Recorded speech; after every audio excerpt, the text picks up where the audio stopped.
I raised my daughter in a house that leaned slightly to the left. The floor creaked even when no one was walking, and when the wind blew hard enough, the windows rattled like they were nervous.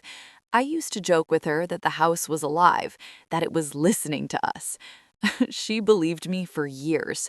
She'd whisper secrets to the walls before bed and tell me the house would keep them safe. We didn't have much, but we had rhythm. Mornings were rushed and loud, evenings slow and warm. I worked long hours, sometimes coming home so tired my legs felt hollow, but she'd always meet me at the door, arms wrapped around my waist, face pressed into my coat, like that was where safety lived. I can still feel the weight of her there. When her father left, the house felt quieter, but we filled the silence together. I learned how to stretch meals, how to smile when my bank account scared me, how to laugh when nothing was funny. She learned early that money mattered, but kindness mattered more.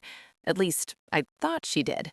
She was sharp, smarter than me, smarter than most people I knew. She'd sit at the kitchen table doing homework while I cooked, correcting my grammar, teasing me for mispronouncing words. She loved that. "Mom," she'd say, shaking her head dramatically, "one day I'll be rich and I'll hire someone to talk for you." I'd laugh and flick a dish towel at her. "Just promise you won't forget me when you're rich." She'd roll her eyes and hug me. "Never." She said that so easily. When she got into college on a scholarship, I cried in the bathroom so she wouldn't see me. My hands shook as I folded her clothes into a suitcase. Pride and fear tangled together in my chest. When she drove away, the house felt too big, too quiet. I slept with her bedroom door open for months. Then the success came, slowly at first, then all at once. She called excited, breathless, telling me about promotions, investments, people who believed in her. I listened, smiling, even when I didn't understand half the words she used. I bragged about her to everyone. I bragged to strangers. She was my miracle. But as her world grew larger, I felt myself shrinking inside it. The calls became shorter, the visits less frequent. When she came home, she checked her phone constantly, frowned at the old furniture, laughed politely instead of freely. I told myself I was imagining it. Success changes people, I said. That's normal. She started talking about business like it was air, necessary, neutral, untouchable. One afternoon, I found a thick envelope in my mailbox. It was heavy in a way that made my stomach tighten. Legal words filled the pages, cold and exact. Development, acquisition, redevelopment zone. My address. At the bottom, a familiar company name. Her company. I laughed out loud. I actually laughed, standing there in the driveway. "There's been a mistake," I said to no one. I called her immediately. No answer. I called again. When she finally returned my call, her voice sounded different, smooth, distant. "Mom, don't panic," she said. "It's just business." Just business. The words landed wrong, sharp. "They're taking my house," I said slowly. "We'll compensate you," she replied, as if that solved everything. "You can move somewhere nicer." Nicer. I looked around at the walls that still held pencil marks of her height, at the kitchen where she once danced barefoot while I cooked. My throat tightened. "This is my home," I whispered. There was a pause, then a sigh. "Please don't make this emotional," she said gently. That was the moment something cracked. Not loudly, quietly, deep. A week later, the eviction notice arrived. She didn't fight it. Neither did I. I folded the paper carefully and placed it on the table where she used to do homework. The house listened, and for the first time, it didn't know what to say. Packing a life into cardboard boxes is a strange kind of violence. Every object carries a memory, and every memory asks a question. Do you still love me? Do I still matter? I moved slowly, not because I had time, but because my hands wouldn't listen to me. They kept stopping, touching, remembering. I started with the easy things: clothes, books, kitchen utensils. Even then, I kept finding myself sitting on the floor, holding something useless, laughing quietly at myself. I found one of her old socks inside a teacup. How does that even happen? I laughed, then pressed the sock to my face like it could still smell like her. That was when the tears came, thick and heavy, blurring everything until the room felt like it was underwater. She didn't come to help me pack. She sent movers. They were polite, efficient. They called me ma'am and asked where things should go, but they didn't know they were lifting pieces of my heart. One of them wrapped the kitchen table carefully in plastic. I wanted to scream at him to stop. That table had heard everything, every argument, every apology, every dream my daughter ever spoke out loud. Instead, I nodded and thanked him. I walked from room to room as they worked, touching the walls one last time. My fingers traced cracks I knew by heart. The hallway where she once ran too fast and fell, scraping her knee. The bathroom where I taught her how to braid her hair. The doorframe where I marked her height year after year, pretending I didn't notice she was passing me. At night, after the movers left, the house sounded hollow. Echoes bounced where furniture used to be. Even my breathing felt too loud. I slept on a mattress on the floor and woke up every hour, disoriented, reaching for a presence that wasn't there. The last morning came faster than I expected. I stood in the kitchen with a mug of coffee, staring at the empty counters. The sun came in through the window just like it always had. That felt cruel somehow, like the house didn't understand it was being abandoned. I stepped outside and sat on the porch. The wood creaked beneath me, familiar and comforting. I laughed softly, shaking my head. You always did complain, didn't you? I pressed my palm against the railing. Thank you, I whispered, for shelter, for memories, for raising my child when I didn't know how. I didn't lock the door when I left. I couldn't bring myself to. My new place was smaller, cleaner, quieter. A friend had helped me find it. Temporary, she said. I placed my suitcase in the corner and sat on the bed, staring at the wall. It was white, blank, no stories yet. The silence was so heavy, it felt like it was pressing against my chest. That night, I broke. Not gently, not quietly. I slid down the wall and cried until my body shook, until my breath came in short, painful bursts. I cried for the house, for my daughter, for myself. I cried because I didn't recognize my own life anymore. Days passed. I unpacked slowly. I avoided my phone. I didn't want to hear her voice. I didn't trust myself to stay calm if I did. Exactly 1 week after I left the house, my phone rang. Her name lit up the screen. I stared at it for a long time before answering. "Mom," she said, and her voice cracked immediately. All that confidence was gone. "I need help." I leaned against the counter, my hand trembling. "Help."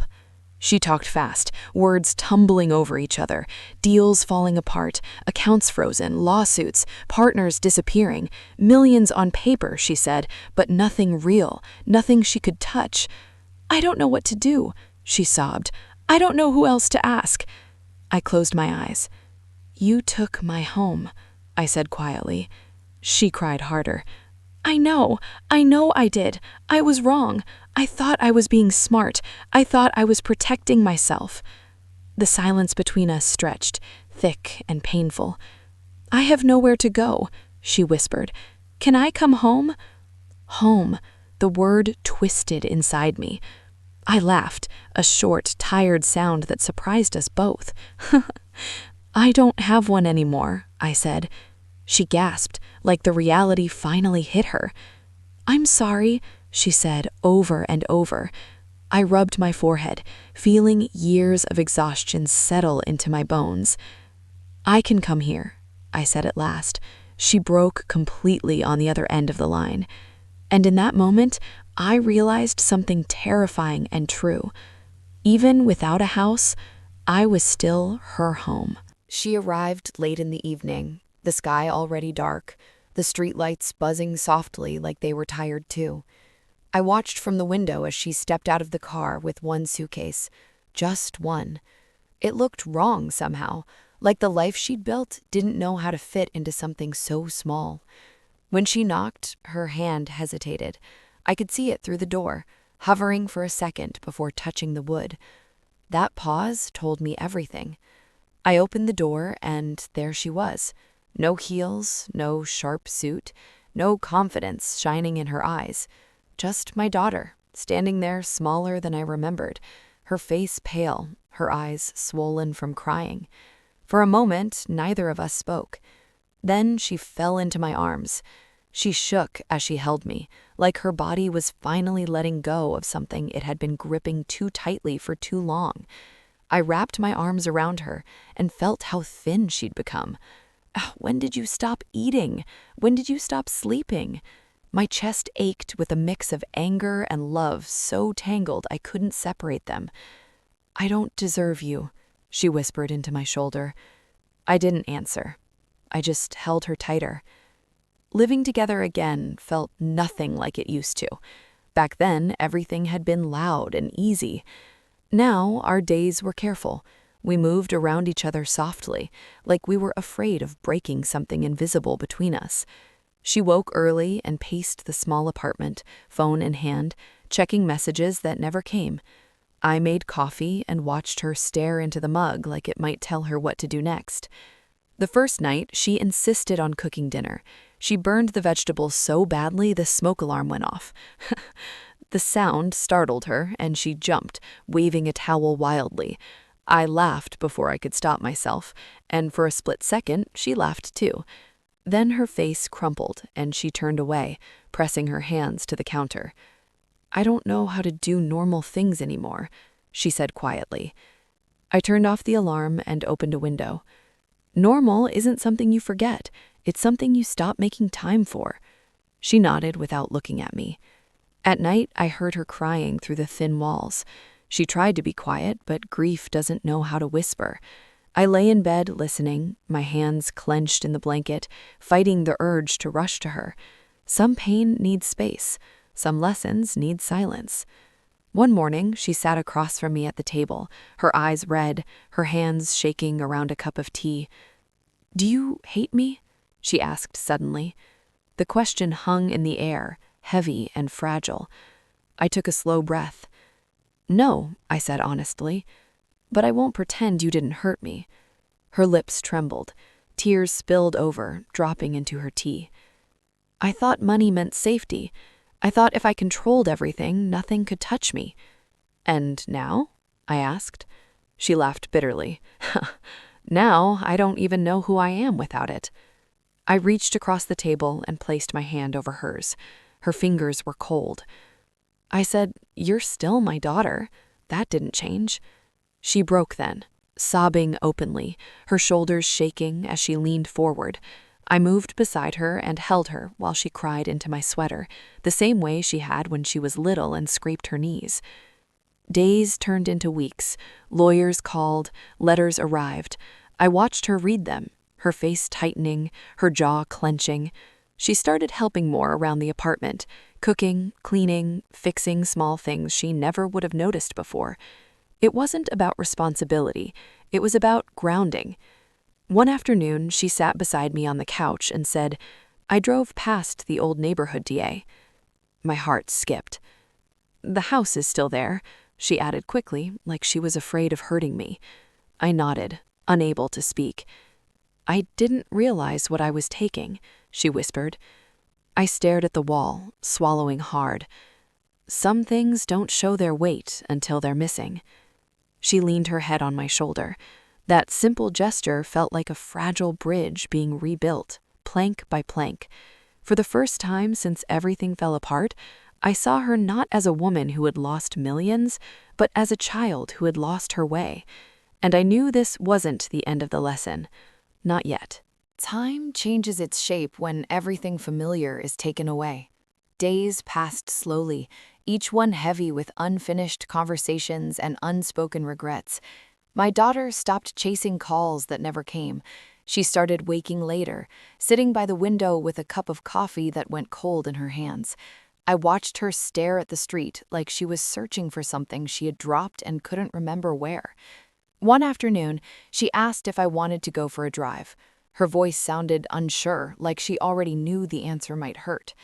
We drove without music, The silence between us felt thick, but not hostile, just honest. When she turned into my old neighborhood, my breath caught so sharply it startled me. I hadn't been back since the day I left. The streets looked the same. Children rode bikes, someone laughed in the distance. Life, stubborn and careless, continued. She slowed the car as we approached my old street. The house was still standing, but it didn't feel like mine anymore. The paint was chipped, the garden was gone. My roses had been ripped out, replaced by dirt and construction markers. A fence surrounded the property now, metal and cold. She pulled over and turned off the engine.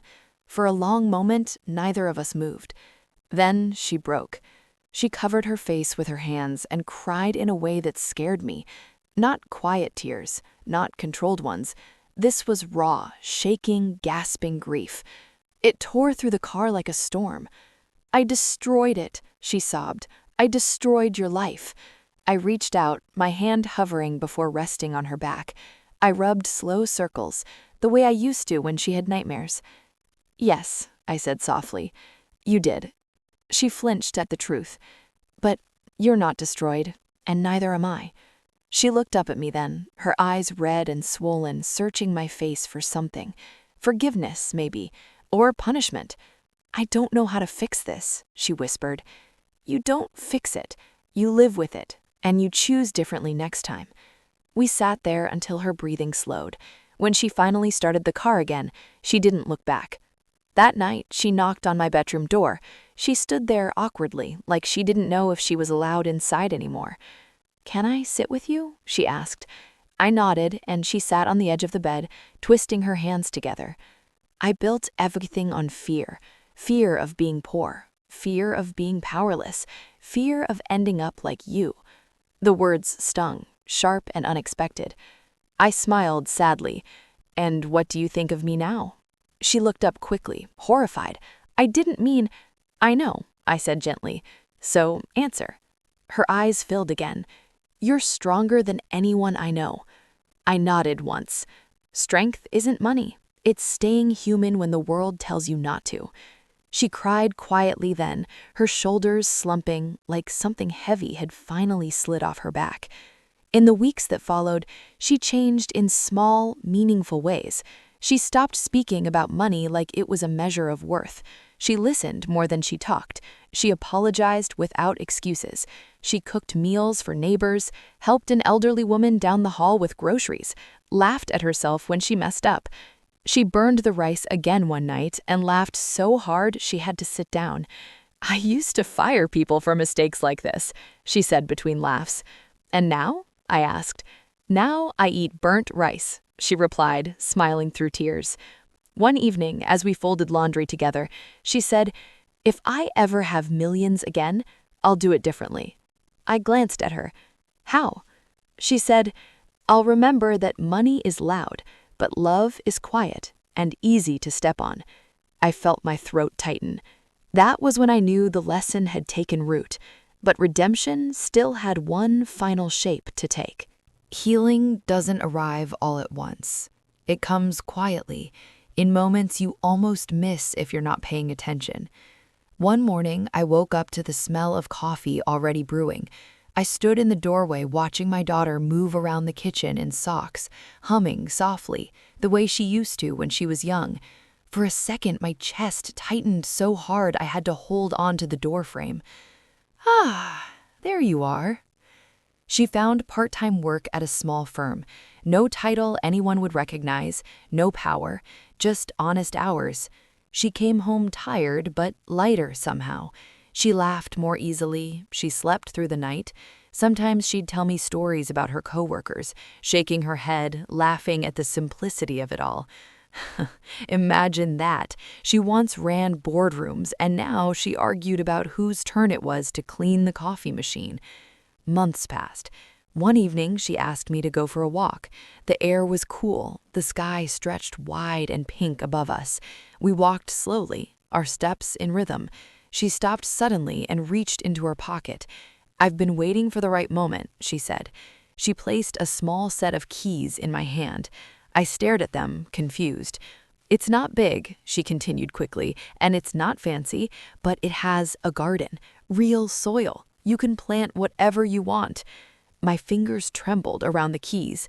I saved, she said, not from deals, from work, from starting over. Tears spilled before I could stop them. I laughed and cried at the same time, the sounds tangled and messy. Oh, God. I didn't have to do this, I whispered. I did, she said firmly, not to repay you, but to become someone I can live with. We went to see the house the next day. It was small, sunlit, imperfect. The floors creaked a little, the windows rattled when the wind picked up. I laughed when I noticed it leaned just slightly to the left. Some things, it seemed, followed me. I stood in the empty living room and closed my eyes. I could already hear laughter there. I could already feel peace settling into the walls. That night, as we sat on the floor eating takeout, she leaned her head on my shoulder. I thought home was something you owned, she said quietly. Turns out it's something you protect. I kissed the top of her head. And something you never take from someone else. She nodded, her grip tightening on my hand. On moving day, she carried boxes carefully, like they were fragile even when they weren't. She hung my old photos on the walls herself. She helped me plant flowers in the garden, kneeling in the dirt, laughing when soil smudged her face. Look at me, she joked, a former millionaire defeated by a rosebush. I laughed so hard I had to sit down. That evening, we sat on the porch together. The air buzzed with crickets. The house sighed around us, settling in. I almost lost you, she said suddenly. I turned to her. You did lose me, for a while. She swallowed hard. But you found your way back, I added. She smiled, tears shining in her eyes. You waited. I'm your mother. That's what we do. She leaned into me, and for the first time in a long time, I felt something settle fully in my chest. Not relief, not victory, belonging. She didn't regain her millions. Not yet, maybe not ever, but she gained something quieter and heavier and far more difficult to earn: humility. As for me, I learned something too, that homes can be taken, walls can fall, gardens can be destroyed, but the place where love lives, the place where forgiveness waits patiently, that can't be demolished by money or pride. Sometimes the greatest wealth is sitting beside you, breathing softly, finally understanding what it almost lost. The wind rattled the windows that night. The house listened, and this time it smiled.